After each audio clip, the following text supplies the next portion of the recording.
Welcome to The Dead Life. Here's world-renowned medium, Alison Dubois. I'm Alison Dubois. Today on The Dead Life, I have Rosie Grant. Rosie is a woman who went on a pilgrimage to find and collect cherished family recipes from gravestones to create a cookbook. What compelled her to do this? You're going to find out today. If you want to book a life or mediumship reading with me, email us at booking@alisondubois.com. You can follow me on Instagram at Medium Allison or on my Facebook fan page. If you're looking to set your money or love intentions with your coven on Halloween, you can order Divination 22 vodka at bigthirst.com, divination22.com, or pick up a bottle in Scottsdale at One Handsome Bastard to manifest what you want to bring into your life. You can catch up on past episodes of The Dead Life on YouTube, Apple, Spotify, or at alisondubois.com. Sorry, that is thedeadlife.com now. So I'm really excited about this interview today. And I've been to the Hollywood Forever Cemetery in LA for Dia de los Muertos.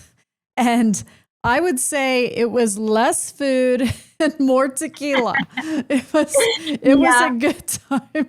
I'm looking at a statue of Toto at his grave and all these other celebrities. And there's these Roach Coach trucks that are just there and people doing shots everywhere. It was a blast. Definitely take a lift, but it was a blast. And you're there a long time reading the headstones. I was just thinking, I don't know, that might be an interesting cemetery for you to just visit. And at night they have a movie that they put on the side of the mausoleum. Have you been to that yet? Oh yeah, I live next to Hollywood Forever, so I actually go almost and CMSPO. So Hollywood Forever is, I'm glad you bring that up because it's such a good example of modern cemeteries really bringing people in. So yes, they have festivals, they have movie nights. Their tour guide, Carrie Bible, who's this really wonderful Hollywood fanatic, but she's been their tour guide for like 26 years. So she knows all about the residents there. And you can literally see anything in Hollywood Forever. They have peacocks, they have a cat colony, they have tons of different burial types. They just created a whole new high rise of basically burial space because they were running out of room. So now you can get into like the penthouse version and where you want to be buried. They have yoga, they have sound baths, they have book clubs. They're like very much bringing in the living into these spaces of death. Not for everyone. I'm sure there are plenty of people who don't want that, but for some, it's really nice. You always have visitors. Not my listeners. They're all in. I mean, Sinespia is great. I mean, they aired the movie and we got our tickets in advance. It was Caddyshack, and it's a bring your own. So you can bring wine and, hang out and bring a charcuterie board or whatever and just sit on the grass around the graves and watch a movie. And honestly, these are celebrities. A lot of them are people in the industry that are buried there. That's what they'd want. So this isn't sacrilegious in any way. This is saying, here's your fans. Here's the people that you've made happy. And that's exactly what people in the business would want to be around: the laughter, the cinema, the enjoyment. So it's a very cool place. If anybody finds himself there, Dia de los Muertos was quite a blast. It's pretty wild. A lot of costumes. I went last year and it was very like, yes, you can do the party side. You can do the more like family altars and stuff. And we chatted with this one school that always does an altar every year. And they do it to people at their school who have passed away. So like alumni, teachers, former students. And they just have this huge photo memorial of faces. And they have current students. So these are like high school students who will talk about honoring the dead. And like they're getting this very young perspective. Like if I was a high school student and was like asked to do something like this, I think that would have been such an amazing experience. I think I was taught to be afraid of death as a young person. Yeah. So it's very cool that this festival is like, you have all these like pockets because the cemeteries, it's a small cemetery, but big enough that you can go to different little areas. And the alternating in costumes, definitely the tequila tasting is a very cool part. It was more than a tasting, girl. Like there was some Jose Cuervo flowing. It was a lot. But the thing we weren't expecting is how hot it was that day. So it wasn't just the liquor, it was hot. And by the time we left, because we lived there at the time, we used to live off Sunset and Doheny. So we were, just up Sunset. And we had a great time. I just remember it being very hot and finally being like, can we walk the 5 miles to our car now so we can go home? Oh, gosh. We got to get out of here.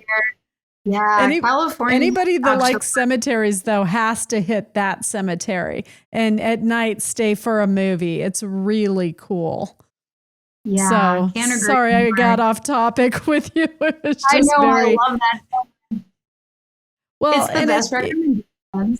Yes, it's a great recommendation for something, especially people with abilities. And a lot of my listeners are people with abilities. And it's a good place to go and just feel in tune with the dead and to feel the vibe and write down what impressions you get, what you're picking up, what's your sense, how do you feel when you're around that? Because they do try and communicate. So I bring a pad of paper and a pencil, and it's not that they're always there, but they know who can hear them. And if they have something to say, they'll often convey it.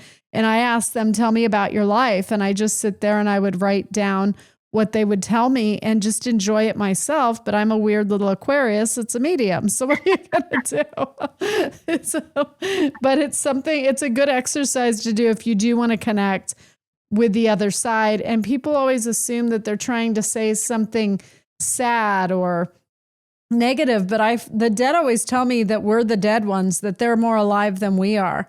And so they feel bad for us. So as I go through life, when people are like, you can't say that, I'm like, actually, the dead have told me if I don't say what's on my mind, I'll regret it.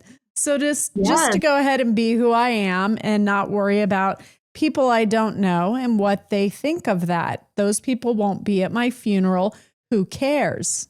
So the dead have definitely taught me how to live better. Yes. Yeah, girl, for sure.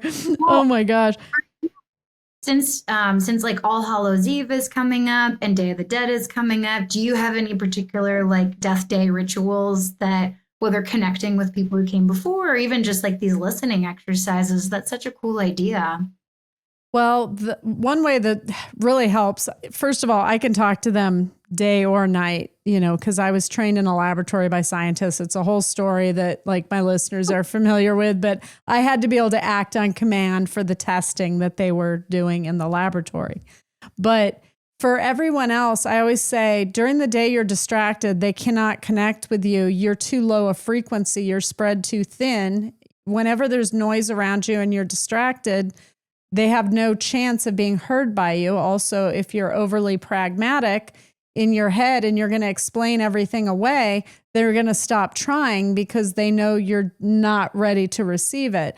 So I tell people when you go to sleep, take a picture that you have of the person you love that you gravitate to. And it's almost always a young picture of them that you feel like you want to put up, or you feel like that's them. That's what they look like now.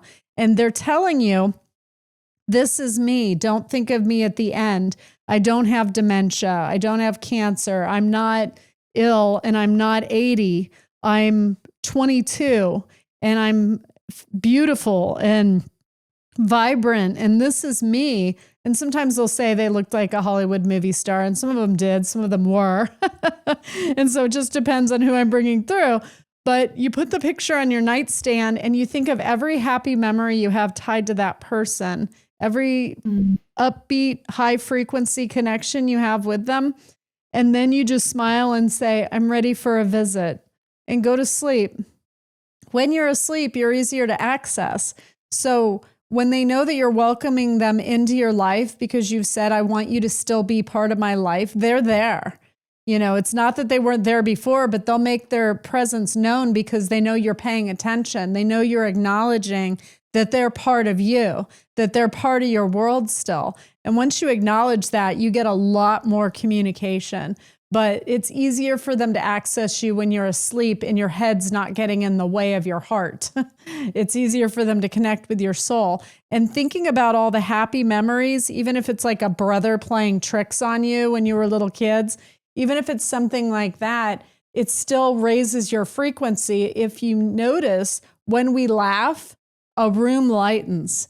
When people are laughing, the energy raises. That's raising your frequency. When people are depressed and grieving, it lowers the energy, it lowers the frequency.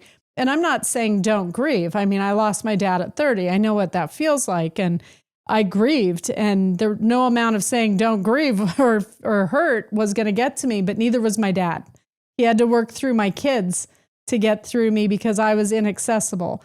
So the laughter definitely raises the energy, and they can connect with you because you're near their frequency. You're closer to their frequency when you're laughing or happy and thinking of the positive things. If you think of their death and them suffering, it lowers your energy frequency. And it's not that they're not there. You can't hear them and you can't see them. They're trying and they'll keep trying, but they have to have your frequency raised. So that's a good way to connect, even if that's why I made the manifestation vodka that I have, Divination 22, because I wanted people to use their own energy to get their life where they want it. So I made a money potion and a love potion. I'm trying to make a resurrection potion, but every time I find a flower that works in my resurrection potion, the FDA says no. So it's leaving me at a standstill. I'm trying to help thin the veil for people, but that's why I did the money and the love potion, so that people can draw that and manifest it in their life.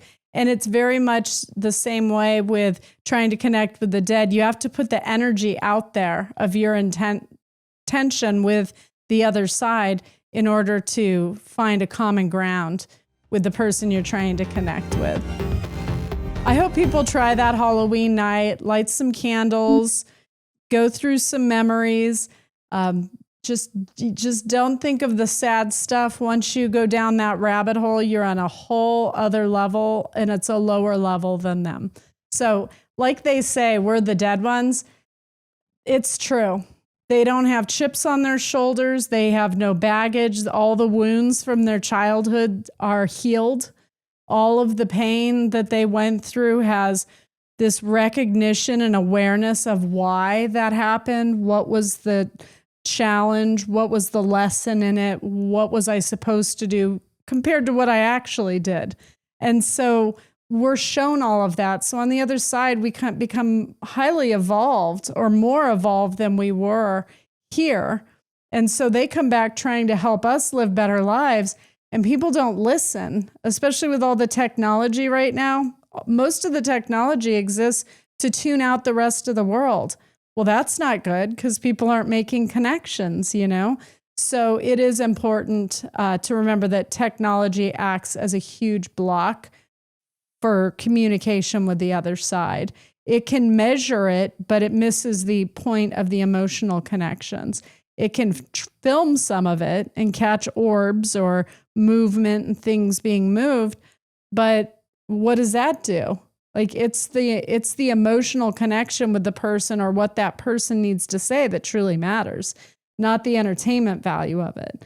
So I don't know if that makes sense to you, but that's what I found to be true. It totally does. I'm going to be turning off my phone on Halloween, maybe just for the full weekend. That sounds like a really healthy excuse to just be more present.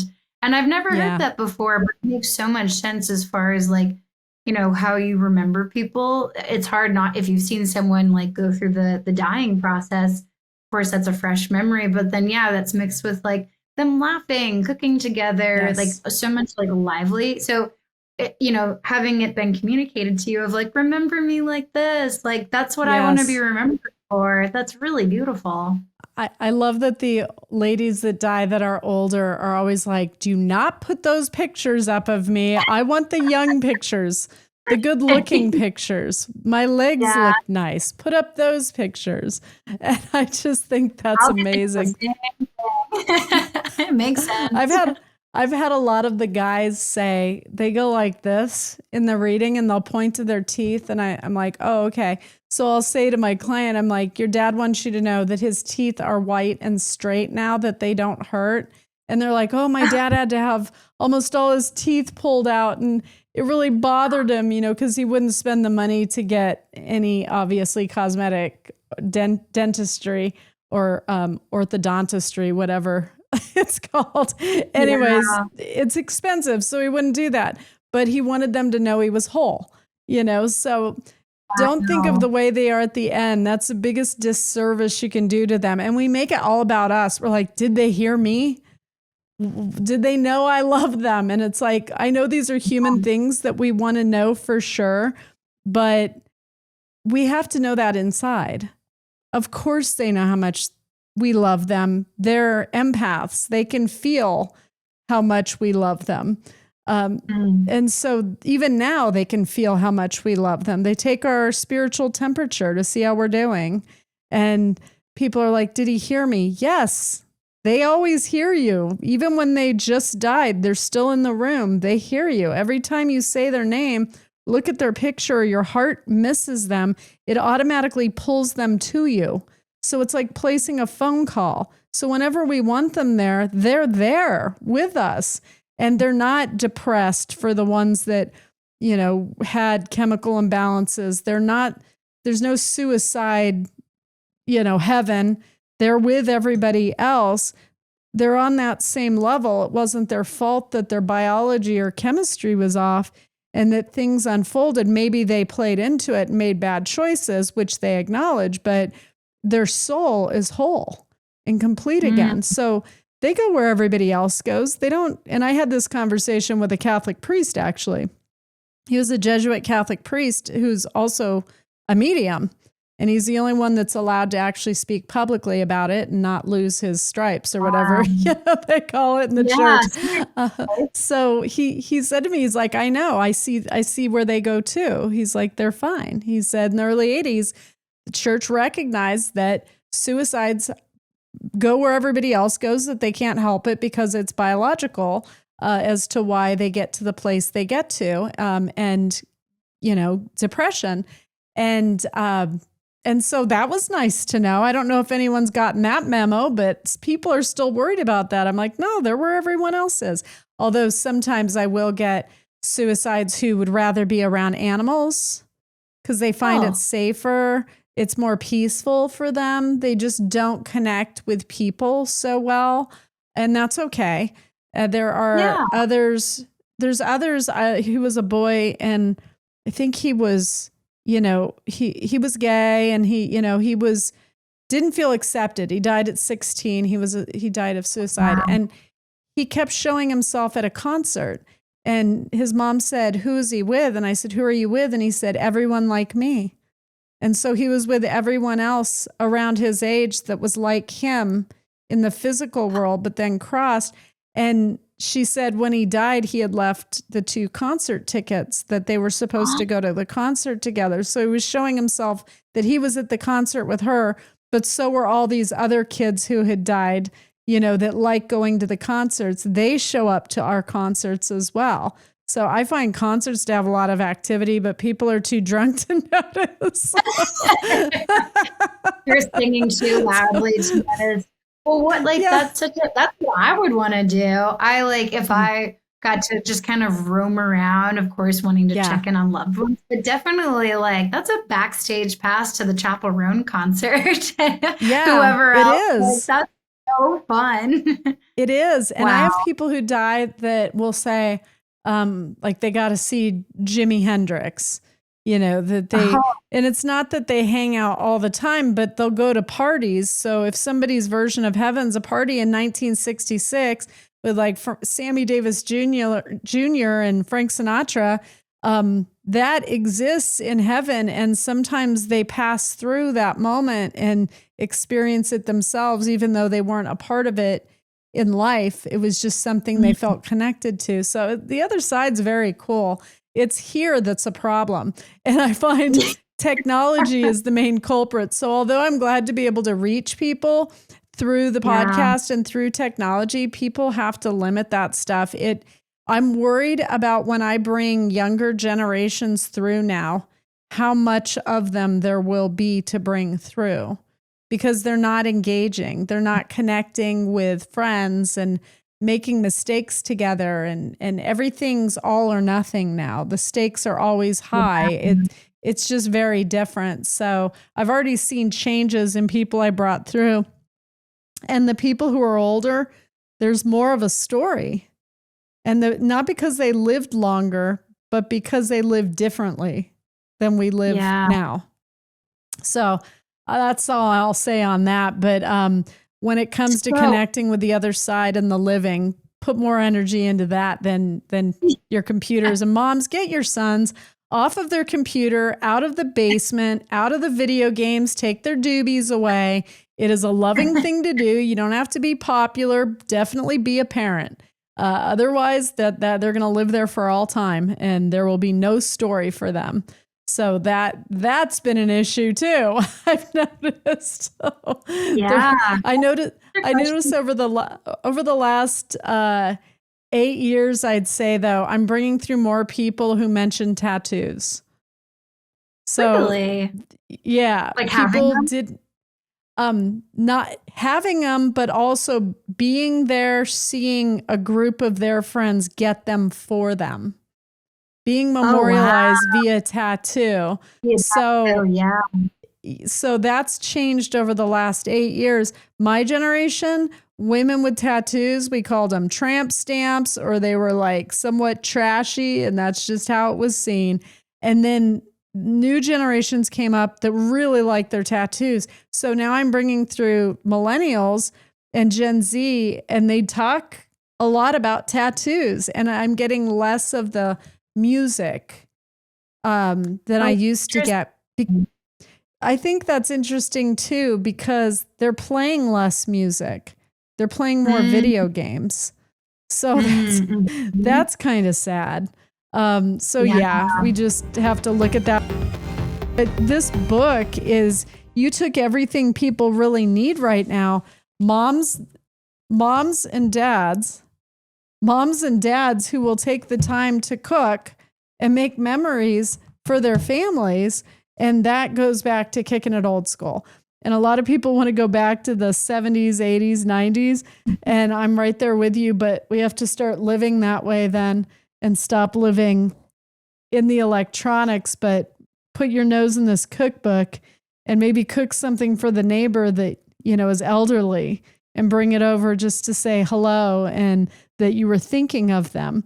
Food is a really nice way to open doors. And as my daughters know about me, it's excellent in bribing teachers. Sorry, teachers, but it works.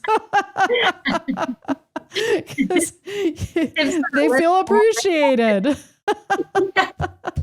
It's so true. Like the second element of food, like if anything, I think the subject has given me of like, oh, that's the meaning of life. You just have quality time with loved ones and friends and neighbors and whoever, just spending that time. And I feel like it is when I'm like cooking and then sitting down to dinner with people that I'm not thinking about my phone. I'm not thinking about emails. I'm not worried about any of that. Just an easier time to like really make memories. And I think like the more I do that, the happier and more fulfilled I feel. So I'm like, I guess these previous generations that did it to us, I'm like, oh, now I want to do that, because it just makes things feel so much more meaningful. Well, and the next time somebody sticks like a video camera or a phone camera in your face and they're recording just a regular night, don't push them away, because those are images of you in the future that your loved ones will cherish, to be able to watch a regular day in your life. So I know, especially women, we don't like having our picture taken so much, it's like, go away. But then they're not going to have the memories. And so while you're having that dinner, put a video camera on a tripod or your phone on a tripod and record it, and just pretend like it's not there, because those will be memories later that you'll want to have, but you don't want to make it all about technology in the moment. So just put it there for the Thanksgiving dinner or whatever and just forget about it and just go about your night. It's kind of fun to go around and ask people, though, advice they'd give to their younger selves, or what's their favorite Thanksgiving, or, that sort of thing. But when it comes, we've got some big holidays coming up. And if people don't have their own family recipes to share and make the dinner special, you have family recipes to share and make the dinner special. So I hope that people will get a copy of your book, Rosie. Where can they find this? If they go through HarperCollins, that's the main publisher, and then HarperCollins To Die For, a cookbook of gravestone recipes. That page you can link out to Amazon, Target, Barnes & Noble, Bookshop, which connects to your local bookstore. And so, I've been getting photos of people in different indie bookstores, so that's been really cool. But Barnes & Noble, if you just want to walk in and pick up the book. And I know that this airs tomorrow, the first part, and I think this is going to be a two-parter. But I will say you're airing on Kelly Clarkson today, so I am very excited for you, and everyone should want to talk to you. And the timing is right. And once Halloween passes, just make the point that this is how during the holidays we connect with the loved ones that we miss. And if they don't have recipes, you've got them for them. It's sort of a brilliant idea, and I love it. So I'm glad you did it. And I know it was a lot of work, but on behalf of all of us and all of the people that you immortalized in your book, thank you. So thank you for being here. Where can people find you? Do you have social media? I mean, I know I follow you on Instagram. Yes, Ghostly Archive on Instagram and on TikTok. I have a website. I might, now that the book is done, maybe a future next year task will be getting onto YouTube. Of trying to see where different family members are at to see what people's preferences are. And then it's been fun to see even in different Facebook groups, a lot of folks sharing them cooking and trying the chocolate chip cookies or the blueberry pie. So it's kind of it's internet wide at this point. Okay, Rosie, if you did a clip from each family and each one on YouTube, just for the people out there that don't know this, YouTube pays more than Instagram. So put them on YouTube. Do your own little short videos. I'm telling you, it's a show. This is a show. Do you know how many people who would come out and want to share a family recipe, from a loved one? And I think a lot of people are going to hear this and say, that's exactly what she'd want on her gravestone. And they're going to start doing it. So I'm sure you've inspired many people as well. And that's wonderful. So Rosie, thank you for being here. Happy Halloween. Happy Dia de los Muertos. And thank you to my listeners. Tune in next week for a fresh episode of The Dead Life. I'm Allison Dubois. This is The Dead Life. And to all of my believers out there, don't stop believing. Happy Halloween. Join us next week on The Dead Life. And don't forget to subscribe now to get notified of every new episode.